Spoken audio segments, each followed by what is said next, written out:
this talk of creativity is beautiful and enlivening and vital.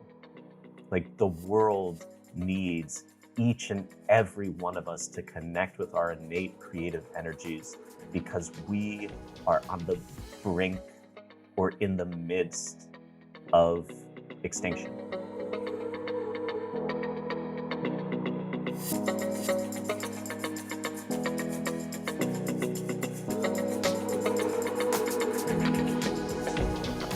Hello, and welcome to the Art of Lost and Found, a podcast all about the process of creative recovery. From those low lows to the high highs, this podcast explores what it means to be a truly creative person and how creativity is a superpower that we all have that we can use for our own well-being and transformation. I'm your host, Brooke Eston.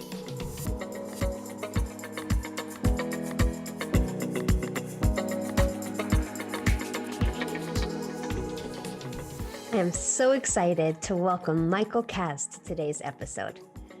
Michael's the founder of Story and Spirit.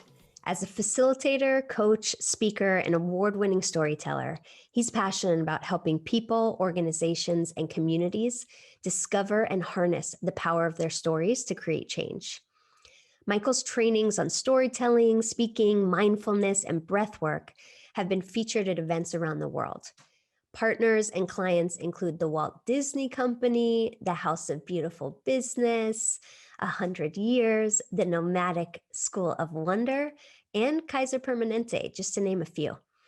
Yet the road to getting there was long and windy. When Michael was just 11 years old, he looked up from a book of Celtic myths and told his parents that he wanted to spend his life exploring the ways that stories reflect and shape culture. His parents immediately panicked and sent him to science camp. For the next close to 3 decades, he found himself caught in a tension between following his curiosity and passion for story and following the well-trodden path cleared by his parents, family, and schools. The tension finally became too big to ignore. Through a series of events, many of which we explore on this podcast, Michael went on to found Story of Spirit, where he offers facilitation, healing, coaching, and humanness for, quote, people and organizations who give a damn. I met Michael in Barcelona when we were both contracted to work with an agency called 100 Years through a collaboration with the House of Beautiful. Michael led us through an incredibly novel and moving workshop experience that left quite an impression on me. After the event, I managed to get his attention, and we spent the next several hours wandering and walking around Barcelona. We explored each other's stories and began developing what feels like a sacred friendship.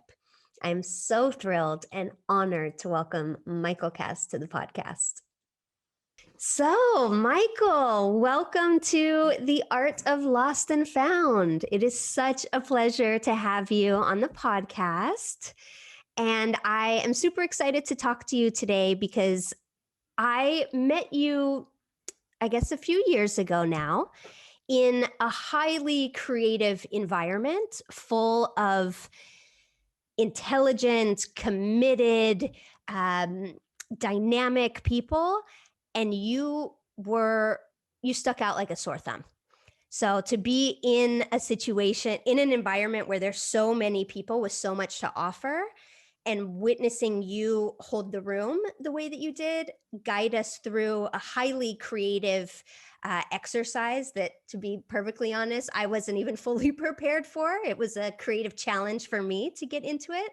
And then, during that same period, we were able to really connect and explore Barcelona together and share our stories. And the more I learned about you, the more I was just blown away by the amount of experience you've had, the amount of thought and reflection that you've done around those experiences, and what for me felt like clarity around who you are and what you value. And that is an incredible combination that I'm so privileged to have been able to experience. So I'm so excited to have you on the show today. Wow. Thank you, Brooke. I was not prepared for so many like kind, sweet words early on, but I will happily accept them. I'm thrilled to be here. I was so excited when you reached out to see if I would be a part of these conversations. Yay. So, to give a little bit of context before we dive into more of your personal story, can you share a little bit about what you do and sort of what your world looks like these days? Sure, I'll try. My world is constantly evolving. It all falls under the umbrella of my business, such as it is called Story and Spirit. And the guiding principle behind it is helping amazing people and organizations really reconnect with the elemental power of story to facilitate transformation with the broader goal of helping uh, foster a more just, equitable, and viable future for all beings, human and non-human alike. And within that, that work shows up in so many different ways. So on the businessy end of things, I work with organizations around organizational storytelling, not marketing, not communications, but organizational storytelling, which is all about how they connect with their work and communicate about it, both internally and externally. And it ends up being deeply transformational work. They may feel like they're hiring a fundraising consultant or something, and about 10 minutes in, you see the look on their face where they go like, "Uh-oh, this is bigger than that."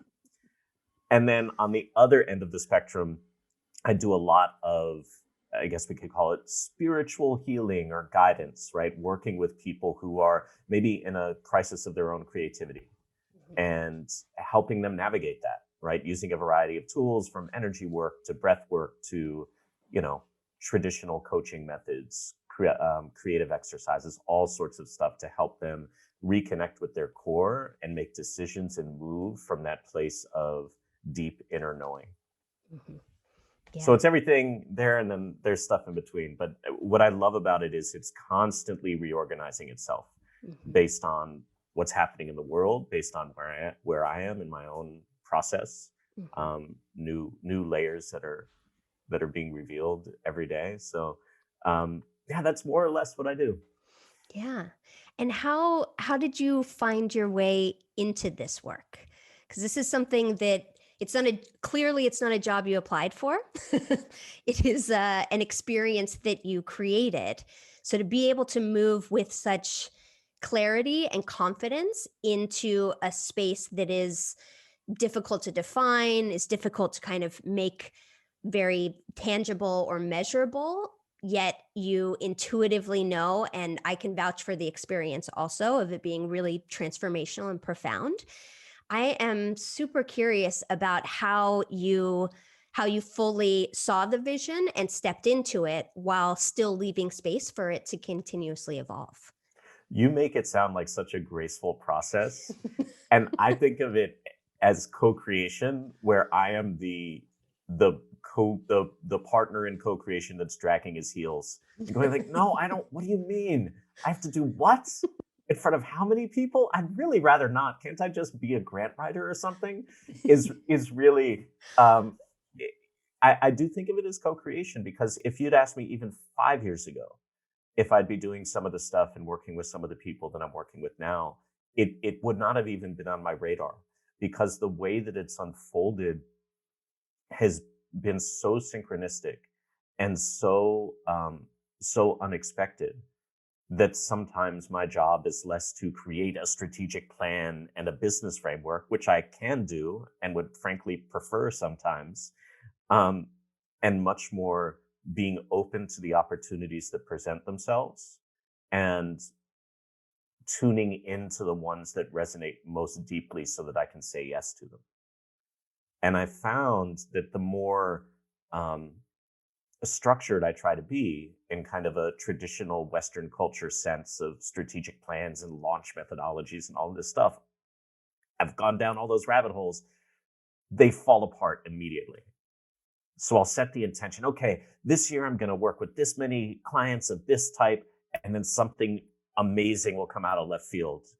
And then I find myself in Barcelona facilitating an experience for like 100 people when we planned for 40. and everyone's crying. And I just go like, Me included. I have no idea how that happened. And I'm so grateful that it does. And it continues to happen time after time after time. Yeah. Yeah. I want to definitely explore that deeper, the process of learning to trust even when you have a lot of resistance, and resistance coming from, irrational fears, as well as resistance coming from very valid places of, okay, I make these plans so that I can have a future with stability and income security and all of these things that are important by choosing to participate in society. And the process of learning to tap into your intuition and really become aligned with that voice that says, okay, we have to keep going, even though I don't want to, even though I don't know what's down that path. There isn't an alternative anymore. So in terms of your synchronistic journey and how these things sort of evolved, I would love to start at the very beginning with you as a little child.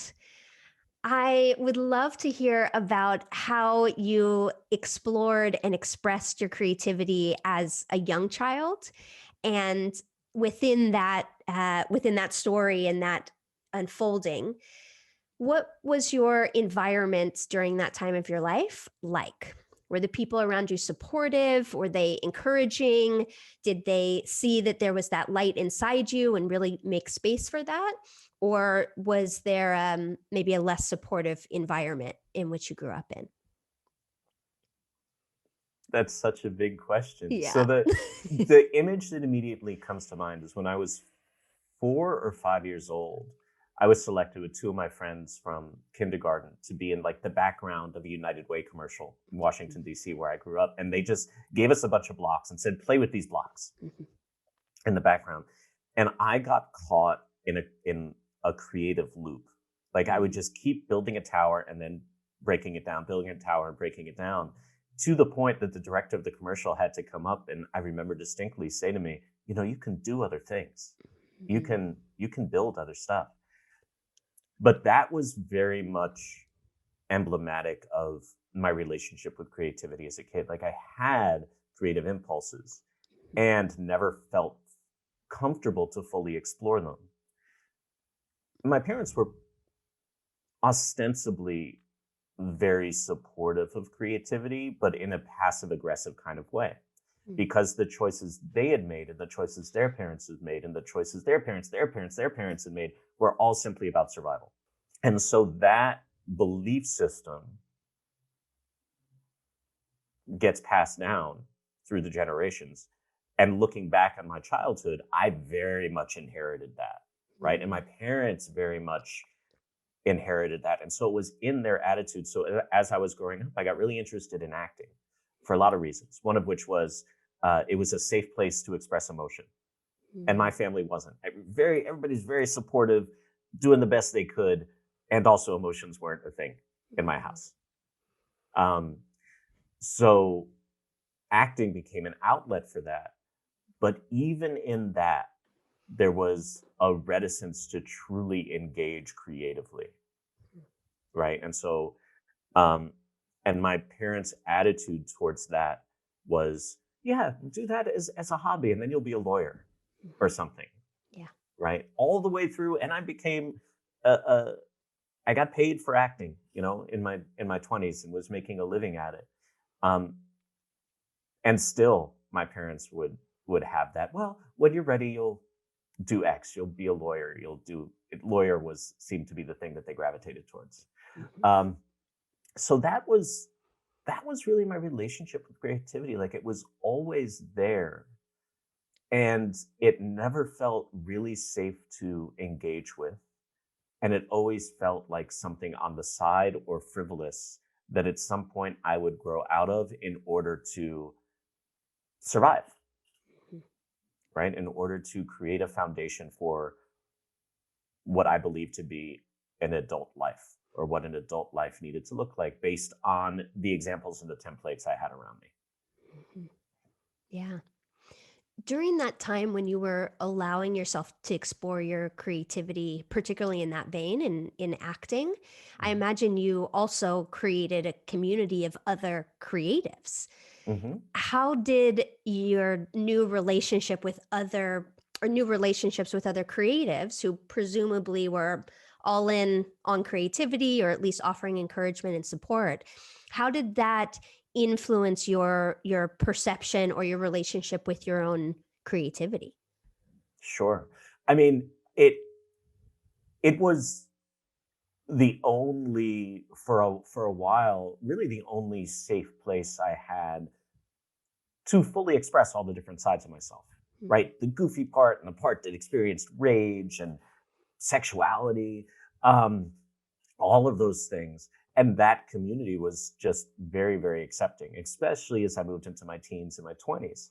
Um, and there were people both in theater and then also in life who I would encounter who seemed to be so free mm, and creative and joyful. And they felt like space aliens to me.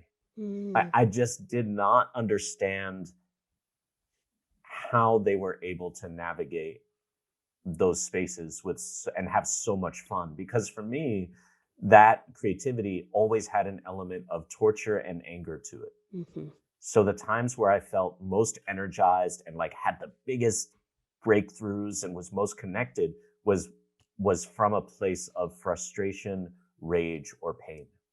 mhm. And then I would see people who were able to move into these spaces with joy and were always having fun and laughing, and I'm like, what are you doing? Mhm. I do not understand the muscles that you're using to do that. Did you ever come to understand what that was? Now I Are they do. they still just as foreign? No, now it makes sense, right? Because it for me and or my version of it, as much as I'm able to touch it, it's co-creation. It's realizing that it's not something that is being made out of nothing. It is in active response with, almost like a dance, with the energies around you. And no matter what you're doing, you're engaging with those creatively. And sometimes you're doing it consciously. A lot of the times we do it unconsciously. Either way, it's unfolding. Mhm. And so those people who I would look at as space aliens, they were engaging with it so consciously. They were just Mm, reading the world and experiencing the world in a way that was deeper and more nuanced than I had the capacity for at that time. mhm. Yeah, fascinating. I feel like part of the cultural story that we have around a creative person or that creative type is that they are a misfit. They're not understood by society. So they're outside of the zone of safety, community. We all got you. They're sort of a black sheep or misunderstood. They're broke. They have no money and they are tortured to the point where they may lose their sanity, they may hurt themselves, they may hurt other people around them. We sort of tell the story of artists as either really going off the deep end or being somehow exceptional if they are commercially successful without having a visible breakdown. Um, and as we come to understand creativity in a more dynamic way than just the starving artist, the starving tortured artist, I'm really curious about your particular experience, considering the place where you were engaging with your creativity was out of, it sounds like, and please correct me if I'm wrong, almost a place of desperate expression. Like the visual that I have in my mind is almost that there's like a stream that's flowing over these rocks, but then there's been a piece that is carved out. And so all of the water naturally goes into that groove and just continues to flow, giving it more momentum and making that space even deeper through the process of erosion. So as that became your sort of primary catalyst for your creative development, how did you relate to the story that was passed down culturally within your family as well as within society about the tortured, starving artist? Did you see yourself in that? Did you lean into that to a point where it caused damage? Or did you reject that and redefine what a creative life looks like for you? That last one would have been nice. No, I wanted to be the tortured artist, but I never was. Like Mm. I was never poor enough to be truly like the outsider because I always had jobs. Like I had Yeah. full-time jobs. Um, so I never did that. And it's so interesting that you bring that up because that narrative of the artist as outsider or the creative as going off the deep end is a social construct that is was consciously created. I mean, there was actors were seen as evil sorcerers, right? In medieval times, sometimes, right? And the reason is because they were threats. Anybody who questions the orthodoxy or questions the standard kind of dominant culture point of view is seen as a mortal threat to the structure that keeps the people in power and keeps capital, money, flowing in the way that those in power would like it to flow, right? And so a lot of times creativity was seen as a threat. And so this whole narrative developed not because creatives are by nature uh, depressive people who are exiles, but because mainstream culture needed them to be that so that it could exert control over people, right? And that evolved over hundreds of years with colonization.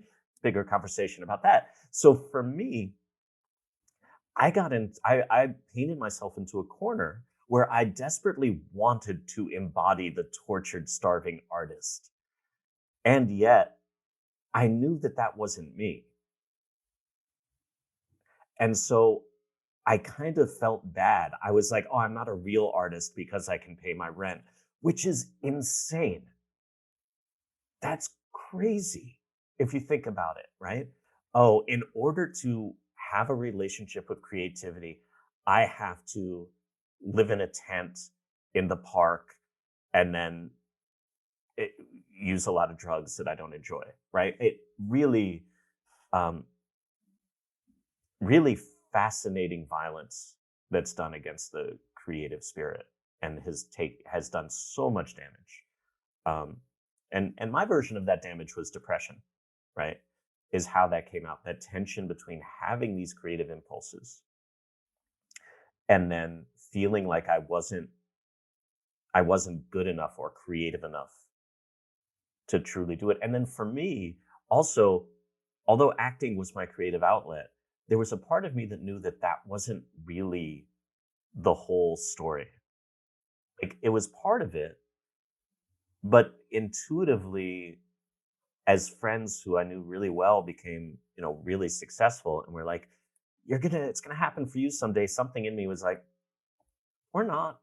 Like, I don't think so. I don't think that's it. And then, especially when I moved to Los Angeles, being an actor here is my experience of it was one of the least creative things you could ever do with your time.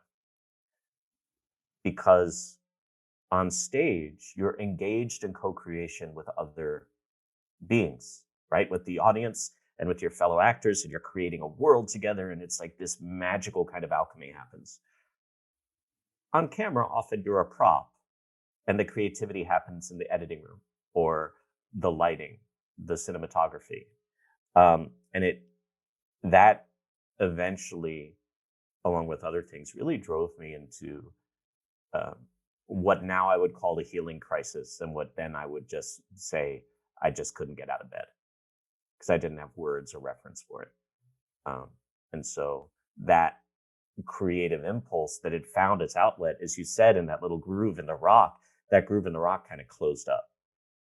And there was nowhere for it to go. And so it turned inward Yeah. in a really harmful way. Hmm. Yeah. And at what point in your journey or in your story was this starting to happen? I mean, it had been there all along, but it really became notable in my 30s. In my early 30s, it got really pronounced, um, because I was having fewer and fewer opportunities to express creativity and spending more and more time in my job, which was became financial management consulting for social impact organizations, which as much as I tried to make it creative and fun, it was a lot of time looking at spreadsheets. Right. And so it became really, really uncomfortable. Mhm. Was it did it did you experiencing it as a slow kind of build, or was there a catalytic moment where something happened that pushed you into that space or deeper into that space? Yeah, it was a slow build of something that had been there my whole life. I remember there was a moment I started going to therapy, and my therapist looked at me with utter shock after our fourth or fifth session. She just went, "Oh, you know you're depressed, right?" And I went, "Nope, did not know that, because what I'm experiencing now is no different than what I've experienced my entire life." And so, right, my normal operating level was low, right?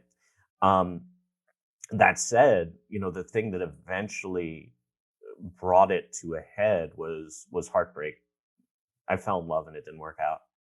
And there was something about that particular heartbreak that just I was ready to snap, Mhm, and I snapped. mhm.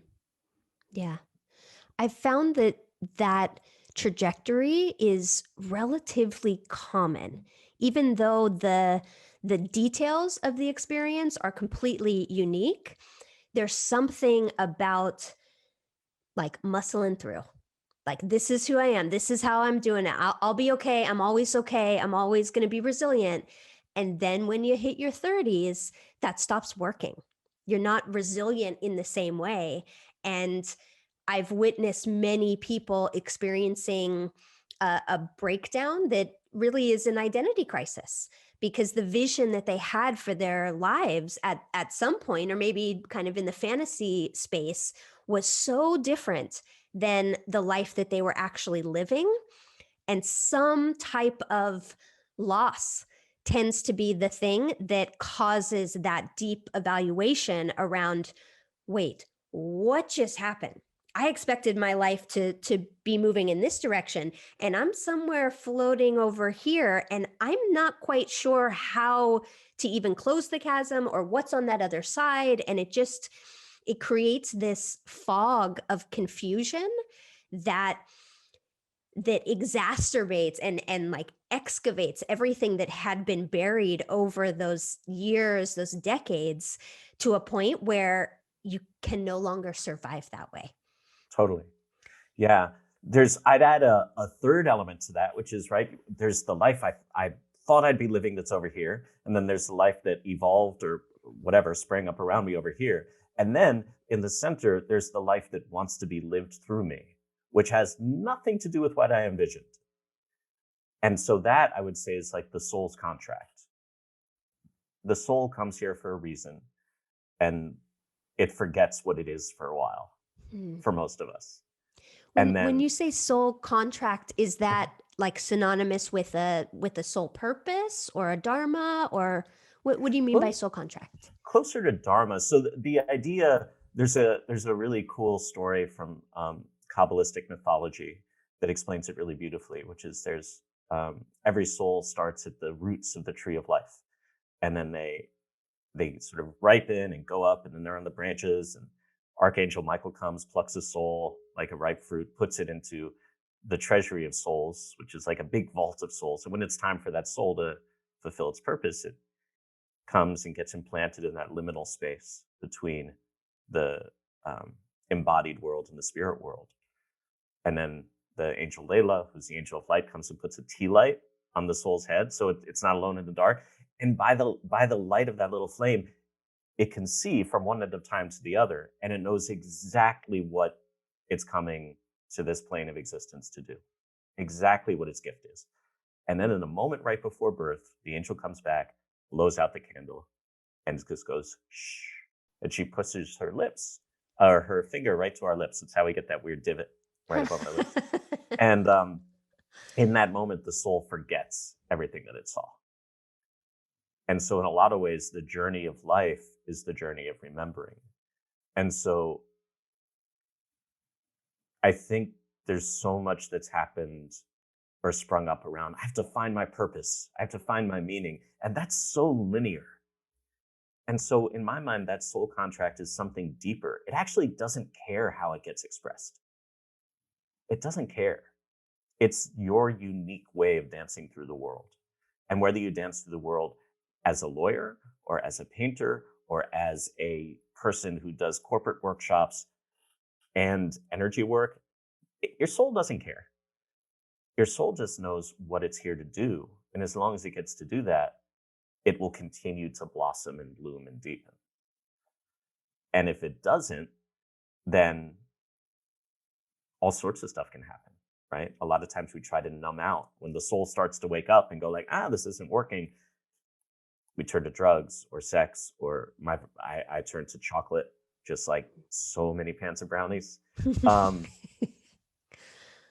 And over time, that becomes, as you say, just unsustainable. Yeah. So where do you feel you are at now in terms with knowing and understanding what you came here to do? Well, what's cool is you now have the privilege of speaking to a fully enlightened being. So I've got it all figured out. Great. This should be easy. We'll wrap up in just a few minutes here. Yeah, we'll be done. No, I have no idea, but I think that's right. I think the idea is less to know and more to continue to explore and to continue to trust, which is a constant struggle because I was really well educated in a really well built system that is designed to get us not to trust, right? And to get us to believe in the primacy of the mind and the mind's ability to solve all of the things and do all of the things. And that is a very violent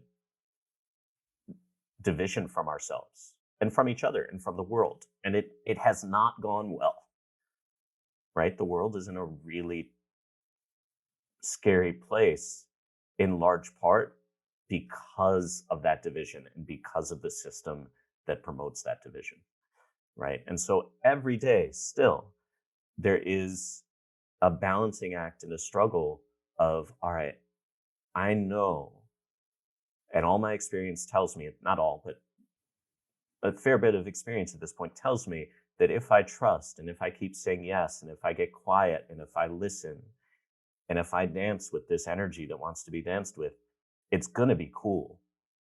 I don't know, it might be uncomfortable, but it's going to be of service and it's going to challenge me and open me in ways that I can't anticipate. So one of the things that's becoming really present for me in this conversation is, so I was trained as a therapeutic art coach. And one of the things that they really emphasized in the program is they said that really the difference between making art and art therapy is one is about the outcome and one is about the process. And it was such a fundamental moment for me when I understood the difference between making art for some type of validation, whether that's to say, okay, I can officially call myself an artist now, or whether it's a financial transaction. I'm selling my work so I can pay into my 401k and pay my rent. One is externally focused, that is all about the outcome, right? You build the skills and you make the art in service of the outcome. And if the outcome is poor and nobody wants it, then the process didn't have any value. It was just a bad experience. Versus art therapy, which is all about the exploration. It's all about following your curiosity, about going deep into yourself, about self-expression in a way that has absolutely nothing to do with an outcome. And when I work with clients in the therapeutic art space, I actually have them destroy their work at the beginning for the first few weeks. We ceremoniously burn it, or stuff it in an envelope and put it in a random mailbox, like paper airplane it off of a building, like just let it go in order to train that muscle that as it strengthens, people understand the value in the process of creative self-expression in a way that is completely removed from the outcome. And if you want to, go further in that direction, there is definitely an opportunity to bring those back into harmony. But in order to train that muscle and to get in a more pure creative space where you can have that freedom of expression, I found that it's really helpful to basically remove the audience factor. So I'm curious if you have any experiences like that, particularly because it seems that your primary form of expression, whether in the art space as an actor or in the work that you're doing now as a facilitator and guide and sort of co-creator. I'm curious to hear whether or not you have any practices or if you've had any experiences where you're creating or co-creating in a way that doesn't involve any type of outcome or experience that you're trying to create for others. Yes. So, I mean, there's a couple of things that come up. One is um, the audience thing is so interesting because what I do when I'm facilitating or designing an experience is I think about the audience really intensely, right? And then I like design what the intended what the beginning of their journey is and what the end of their journey is. And then when I'm in the room with them or on the Zoom, I intentionally forget all of it and just trust that that container is there. So that in the moment, we'll go down all sorts of weird tributaries and like side paths and up a mountain that I didn't even know was there and all these things. And miraculously end up exactly where the group needed to end up. Right. And so sometimes it's a balance of like creating the container and then trusting the container to be there without needing to drive things in a prescribed way. In terms of my own kind of creative practice, there's two things that come up. One is whenever I do get to be in those spaces with people, whether it's a healing space or facilitated space or even a teaching space, for me, that's a creative practice because my goal is to be fully present with the process of that moment, just like you were saying with art therapy, right? And to trust that the outcome will be exactly what it needs to be, and it probably won't look like what I thought it was going to look like, right? And then for my own, recently earlier this year, for the first time in forever, I just signed up for a personal narrative writing class with an old teacher of mine.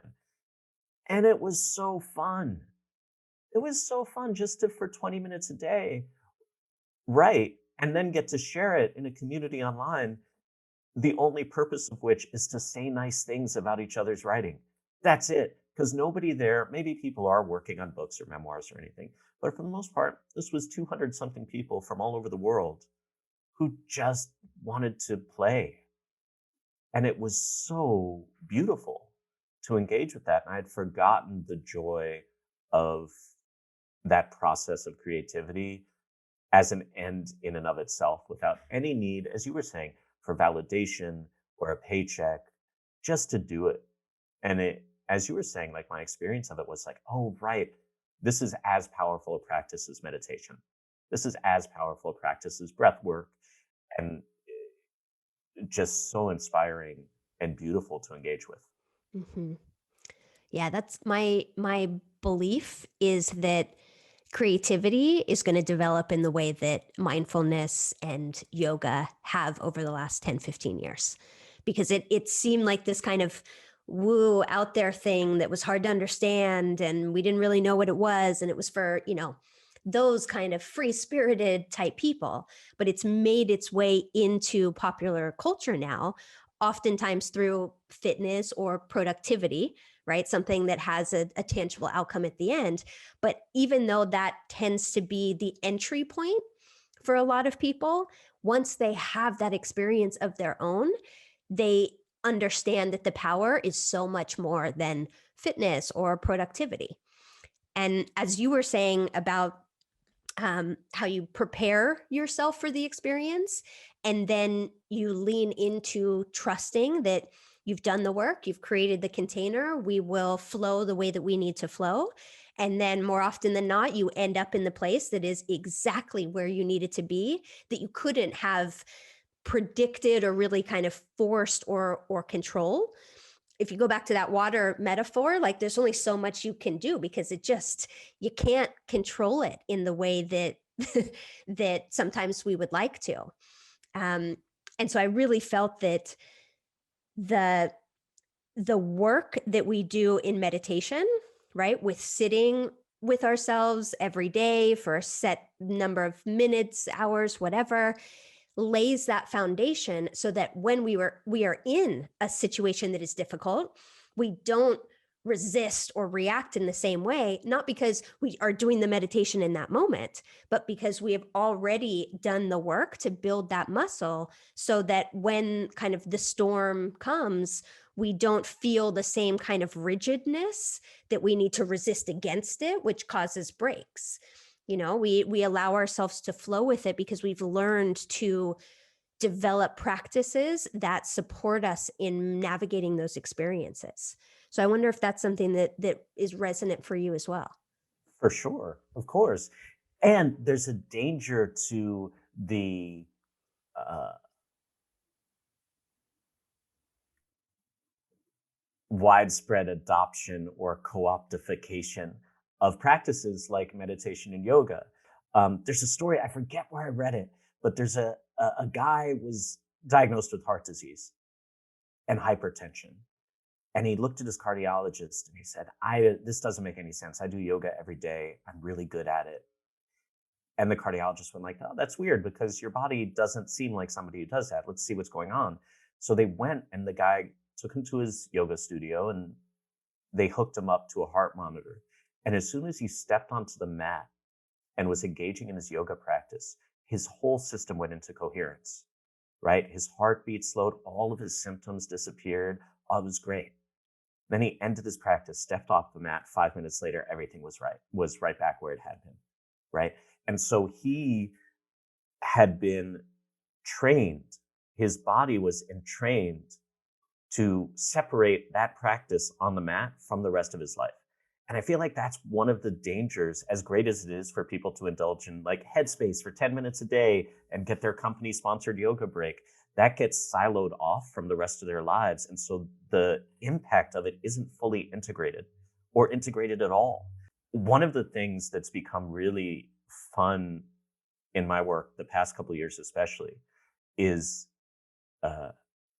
guiding people in corporate environments into unexpected experiences of mindfulness or presence or energy, right?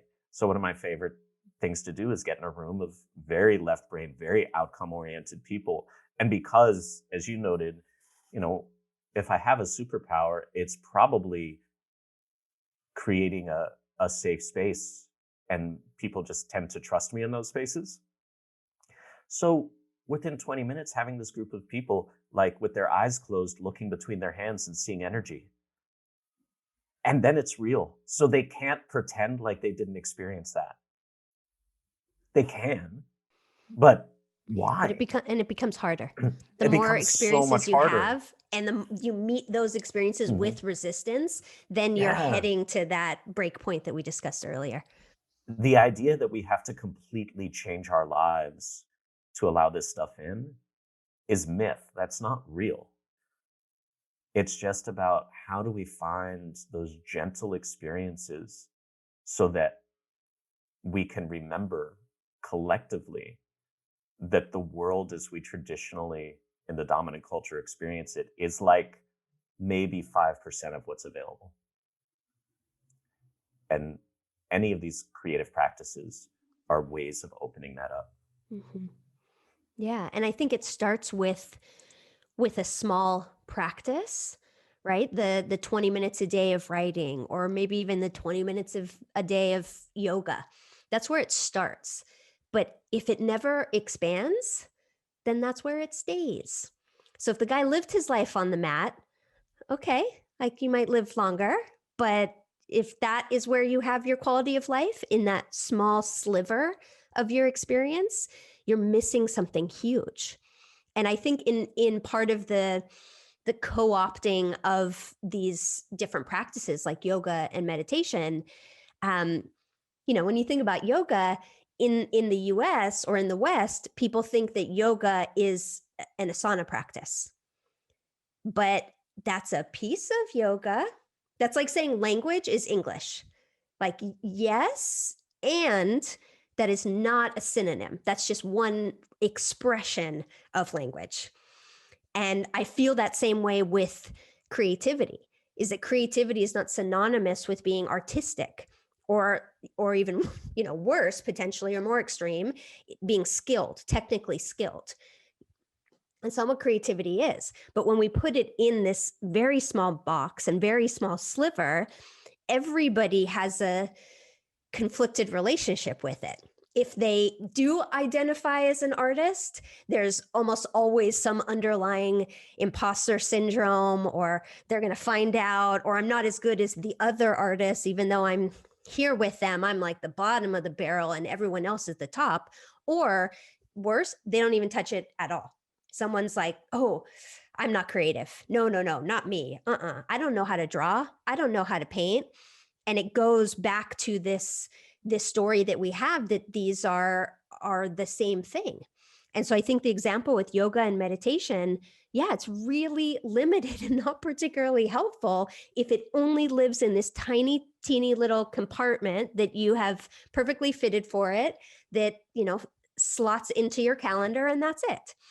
But if you really are into yoga, yoga is a philosophy. It's an experience. It's not just doing the physical asana practice. And when that gets lost, so does the transformational power of these tools. And so essentially what I'm trying to do with the work that I'm doing now, and with this podcast and interviewing people like you, is to help us start to reimagine what is possible for ourselves by reclaiming our creativity. Because I think our creativity is our most powerful tool for transformation. It is something that is unique to our species. It's not I have it and you don't. It is species wide. We are a creative species. So if we are creating our lives every day, how do we learn to consciously create? How do we learn to dance with that creative energy or that muse? How do we build a relationship with it where we aren't controlling it, but we're learning to move with it and create some type of synergy and synchronicity in our lives through our evolving relationship with our creative selves? I think that's where the power is. Absolutely. There's so much in what you said that's really beautiful. And the phrase that's coming up, or the idea that's really coming up, is that creativity isn't something we do, it's a way of being, right? And I think where it gets siloed off is that, and why people say, like, oh, I'm not creative. What they actually mean is, oh, I don't do creative things. Yeah, creativity is a verb instead of a noun. Right, right. And so it is a way of being. The other thing that comes up is, we are a creative species living in a creative world, and we have forgotten how to engage with that creation, or we have willfully been separated from that way of being, right, by the systems around us. And so what happens when we look at it that way, and this is something that's happening with a couple of folks I'm working with and friends, is they've started to really explore that way of being, that creative way of being, both through creative practice and through contemplative practice. And then they have to go the next day after a breathwork session or something to their corporate job. And the structure that they are now within cannot hold the energy that they're now working to embody. And it's profoundly uncomfortable, right? Because all of the structures around us tell us not to be this way, because it's really doesn't go so well with KPIs and spreadsheets. Like you said at the beginning of the conversation, it's very hard to measure. It can be done, and people are doing really fascinating studies around it. But it can be, it's not like a switch that we get to flip. Hmm. Yeah. The way that I guess diagnose that is that it's trapped creativity, because it is that feeling of like, this isn't my life, this doesn't fit, like I want to do more but I can't in this space, like I am restricted, this is not okay, other people are going to judge me, other people aren't going to understand me. Again, it goes back into that cycle. And so getting to a place where you can make a decision about what lifestyle best supports you, right? The lifestyle that you had in your 20s. Like, I know very few people who have the same lifestyle in their 30s or 40s that they did when they were in their 20s, right? It's a natural process of evolution, but it requires discomfort. It requires the awareness of your discomfort. And then it requires making new decisions, creating different circumstances for yourself. There's so many different ways to get back into that alignment, or maybe get into alignment for the first time if you're unfortunate enough to have been in an environment where your creativity was never supported. And then what I asked you earlier when you went into the acting community about how you were able to find a new environment for yourself that helped support you in fully stepping into your creative identity. And I think that's also part of the process. It is a process of wayfinding. And the first step of the creative process is letting it in, right? Just opening yourself. There's an aspect of surrender, there's an aspect of following your curiosity. So it is kind of like a dance, right? You have to actively participate, but then you're also responding and adjusting to things that are moving in real time. And then the second stage is just letting it percolate, doing nothing, meditating, going for a walk, taking a bath, doing whatever you do, but just allowing everything that came in to percolate and start to form those connections on the way down. And then you get to a place where you have an idea. You have something you can try. You have something that you can play with, and you test that, you refine that, you prototype that. And then the final step is when you share it with the world and you connect it to the world somehow. So that four-step creative process, I think about just how many aspects that we can apply that process to, from relationships to jobs to making a painting or a piece of art or creating an experience. It is that combination of intentionality, but also surrender. And how do you kind of leave space for both and support yourself with doing the work that allows you to thrive when you're in the moment? And that space, I feel, is such a ripe, rich space that is bearing fruit now. And the more people that start to kind of smell that ripening and start moving into that space, the more nourished they become. They have access to nourishment in a way that they didn't have previously. And that's the essence of this work, I think. Beautiful. Yeah, as you were talking about that process of creativity and the steps, it maps pretty precisely to an initiatory process, right? And that's something we don't have in our society. We no longer have conscious initiations, which is why we have so many people in crisis, because the whole point of those initiations is we start in community, but we don't really know who we are. And then we go off alone somewhere. And then there's some sort of challenge. Maybe it's fasting in the wilderness, maybe like whatever, you dance for 4 days, whatever it is, there's a challenge that brings us into deep connection with our core self. right? Strips all the layers of story away, all the layers of trauma, until we are just there with our own brilliance. And we have to go either, oh my goodness, I'm pretty awesome, this is crazy, or we go into a deeper crisis, and then it goes into a different type of initiation. But then that's where that idea comes from. In that moment of deep communion with the self, which is secretly connected with everything else when we're at that deeper level. And then the part that so often gets left out is the bringing back and the sharing that with community, and having the community celebrate you for this more connected, more deeply realized version of yourself. And I feel like, especially in Western culture, we've been sold a bill of goods that this is a journey we take alone. And that's so harmful, because not only are we not built to do it, we can't do it without someone to reflect, or ideally someone's to reflect and say, Brooke, I see what you did there. I see how you move differently in the world. And that's beautiful. And we're so excited to have you back, and to be welcomed back is a huge gift that we've been severed from. And so when you talk about that creative process, what a beautiful way to bring back kind of a rite of passage or an initiation in a new way, because we can't go back to the old ways. You can't go backwards. So you go like, okay, what is the new version of this for the world that we live in now? So what a beautiful frame to put on the work that you're doing, and what you're bringing. Mm. Thank you. Thank you for seeing me. You're Thank you for welcome. celebrating me. It's true. I feel Yay. energized right now. Yeah.